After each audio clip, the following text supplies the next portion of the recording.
Hello, everybody. It's about that time. Let's go see what's in the fridge today.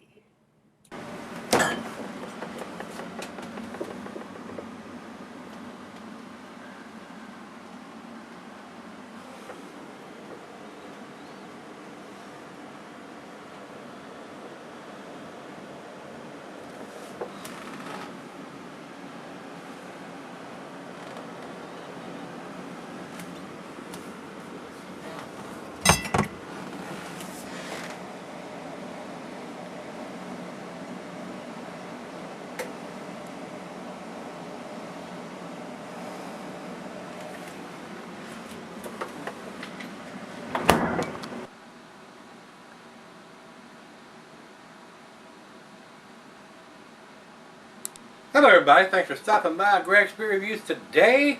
This is Manayunk Brewing Company. This is their Daydreamin Session IPA. And this is a low ABV IPA. This comes in at 4.1%. And this is a 16-ounce can. You can have several of these and not be too inebriated and still function.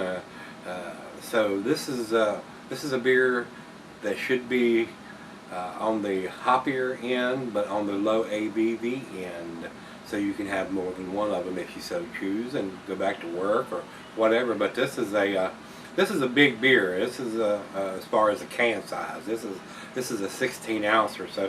I don't know if I'd want to drink several of these and try to go back to work, even though it is a low ABV beer. It's a big can. It's a big can. So definitely enough to share, which is what I intend to do with it. So let's get on with this and see where this one ends up. These guys are out of Philadelphia, Pennsylvania. I cannot get these beers from them here in Virginia.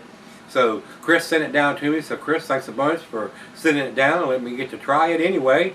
This is a good beer to session if you so choose. So let's get over to food pairings. IBUs on this is 40 though, guys. So it's not got a super big hoppy bitterness to it. It should be fairly easy drinking.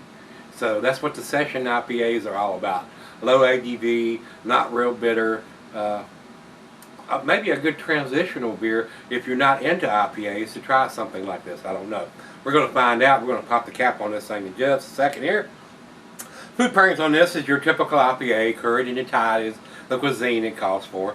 And the cheeses are the peppery, Monterey, pepper jack, sharp, blue, cheddar, your more pungent cheeses.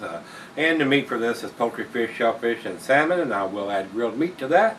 Glass for the pint, becker, Manayunk tumbler, mug, size, Adele. You could use any of those glasses. I'm going to use the Sovereign beer glass, my favorite glass. You could use any glass you want to, but use a glass. Pour it into the glass. That releases the carbonation, lets you get some nice aromas while you're drinking it and sipping on it. So it's not recommended for extended cellaring for two reasons. Very low ABV at 4.1%, and it's an IPA, so the hops are going to fade over time. So you want to drink it fresh. And the only bad thing that I can say about it before we get started, it has no date on the can. So I mean, there's two reasons why it should have a date on the can. Low ABV, and it's an IPA, and they do not. So I don't know if they're dating the 4-pack, 6-pack, however released in, or the case or what, but the can is not dated. So thumbs down to them for that. So let's get the cap popped on this thing and get it into the glass and see what the Daydreamin IPA is all about. Very light colored, almost looks like a lager coming out of the can. Very light and golden as I'm pouring it. I'm not going to pour it all in there. I want to leave a little bit of room. You get my nose down in there, look at it. It is a light golden color. Yeah, it is very clear. I can see the bulb right through it. A lot of bubbles streaming up.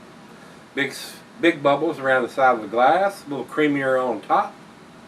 About a finger of head. Let's get a nose on this one. A little bit of citrus there, a little bit of pine. Not overwhelming, not blowing my hair back or my socks off or anything as far as the aromas, but it has a nice presence. For a low ABV IPA, got a very nice presence. Hints of grapefruit and oranges. Maybe a little bit of tropical fruit nose, maybe some pears or apples in there. But the citrusiness and the pine and grapefruit is what's standing out more than anything. I'm pleasantly surprised with the aroma. Not having a date, but I'm sure Chris picked up the freshest can he could get his hands on and sent it to me. Well, it's that time. Cheers, everybody. Cheers, Chris. First beer of the day. It's got to be good.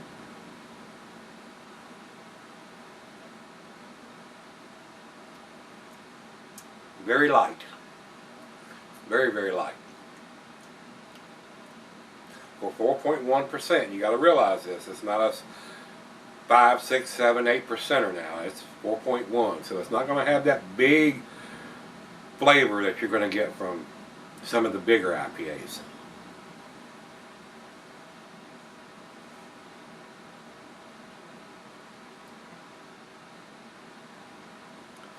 Goes on the thin side, which is what I expected.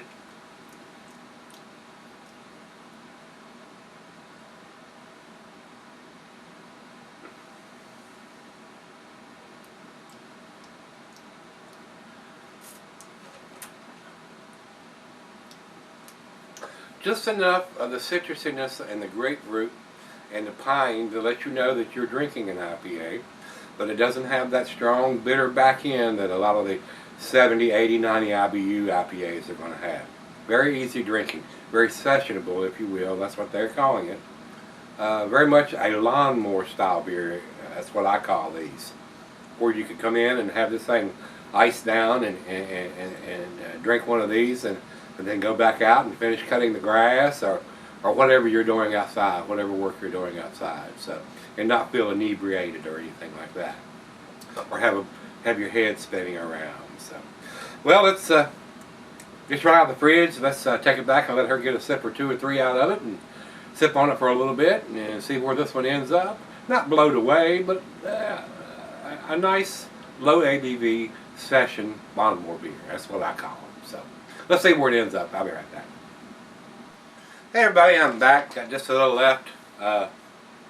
This is a nice lawnmower IPA, if you will. That's what I call these low ABV session IPAs. 4.1%. Nice citrusy. She thought it was more tart, but I'm not getting the tart. It's just citrusy and grapefruit. The tartness is probably from the grapefruit taste that we're getting from the hops, because I don't think they've. It's got Grapefruit Daydreamin. This intense IPA incorporates both grapefruit zest and fresh grapefruit juice, so it does have grapefruit added to the beer. That's where the tartness is coming from. Juice alongside a colossal dosing of Sunmeal, Cascade, and Citra hops.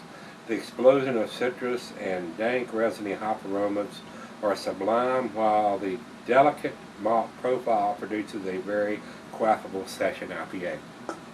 So they are adding grapefruit juice to this, and some grapefruit zest, which is the rind. Everybody knows what that is. That's the rind off of it. You know, they scrape it and get that down in there. So it does have a serious grapefruit kick to it. So that's where the tartness that she's getting off this is. But that's got a nice citrusy taste to it too. It's got a lot of flavor for a low ABV IPA. So it's not going to be like a 7, 8, 9, 10% or double IPA, but for 4.1%, it's a nice easy drinking session IPA. Something you can have and go back to work or back outside and finish cutting the grass or whatever. A nice starter beer for being able to go continue doing what you're doing. Final chug.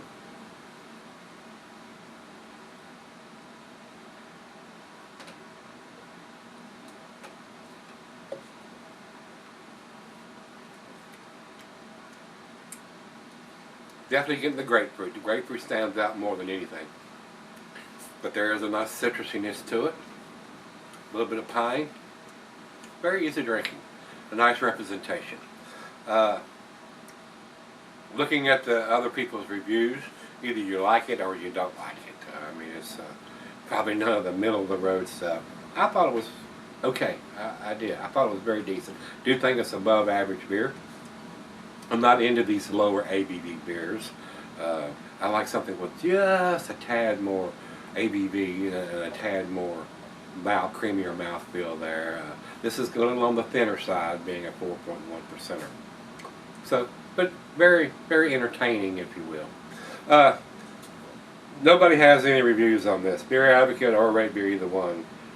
Haven't had enough people doing reviews on this beer to give it a rating yet. So I'm going to step out on the front row here and say it's a B plus beer in a B can because there's no date on it. So it gets to 6 for me, guys. If it had a date on it, I would probably go ahead and give it to B plus. And I'm judging it for what it is.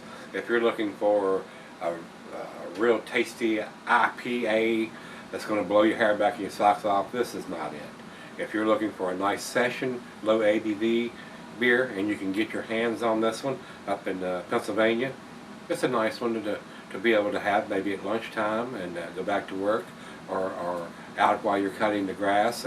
Maybe I would have 1 or even 2 of these and go out and not have your head spinning while you're out there operating a piece of equipment. So that's where we're going to leave it on this one, guys. If I was putting a numeric rating on this other than the 6, I would say that this is around an 85 beer, guys. 85 on a scale of 100. So that's where I'm going to leave it. If you had this one from Manayunk Brewing, this is their Daydreamin Session IPA. Low ABV Session IPA. Let me know what you think. And come on back tomorrow. Let's go see what's in the fridge. See everybody then.